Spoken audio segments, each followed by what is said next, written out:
வணக்கம். தமிழ் ஃபுட் கார்னர்ல இன்னைக்கு ஒரு ஸ்வீட் ரெசிபி பார்க்க போறோம். ஸ்வீட் ரவா போண்டா. இதை நினைச்ச மாத்திரத்துல 20 நிமிஷத்துல ரெடி பண்ணிடலாம். இதை ரெடி பண்ணி ஒரு ஏர்டைட் கண்டெய்னர்ல ஸ்டோர் பண்ணி வச்சிட்டோம்னா 4-5 நாளைக்கு நல்லா இருக்கும். இப்போ எப்படி பண்றதுன்னு பார்க்கலாம்.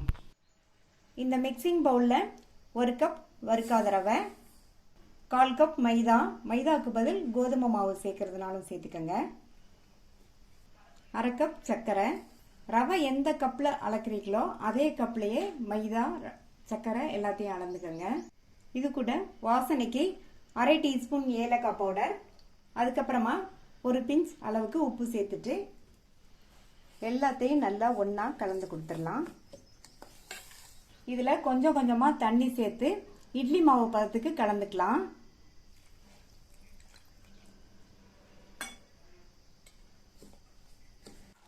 முக்கால் கப்பு தண்ணியை கொஞ்சம் கொஞ்சமாக சேர்த்து கலந்தாச்சு.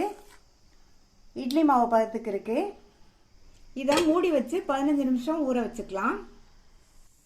15 நிமிஷம் ஆச்சு.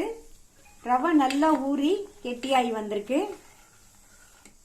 இதில் 1 டேபிள் ஸ்பூன் அளவுக்கு நல்லா பொடியாக கட் பண்ண முந்திரி சேர்க்குறேன். இந்த முந்திரி ஆப்ஷனல் தான், நீங்கள் விருப்பப்பட்டால் சேர்த்துக்கங்க, இல்லைன்னா ஸ்கிப் பண்ணிடலாம். இதில் 2 டீஸ்பூன் நெய் சேர்க்குறேன். நெய் சேர்த்தா நல்லா வாசனையாக சாப்பிட்றதுக்கு சாஃப்டாக டேஸ்டாக இருக்கும். அடுத்து இது கூட 1/4 டீஸ்பூன் சமையல் சோடா சேர்த்துட்டு இது எல்லாத்தையும் ஒரு 2-3 நிமிஷத்துக்கு நல்லா கலந்து கொடுக்கணும். இந்த மாதிரி ஒரே டைரக்ஷனில் கலந்து கொடுங்க.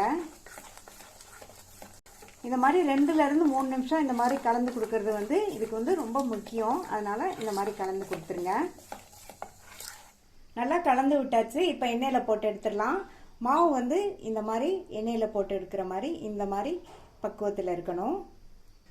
பேன்ல எண்ணெய் விட்டு சூடாயிடுச்சு. நம்ம ரெடி பண்ணி வச்ச மாவுல இருந்து எடுத்து இந்த அளவு போட்டுக்கலாம்.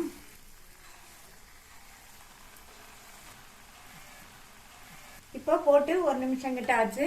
ஒன்றா பரட்டி விட்டுக்கலாம்.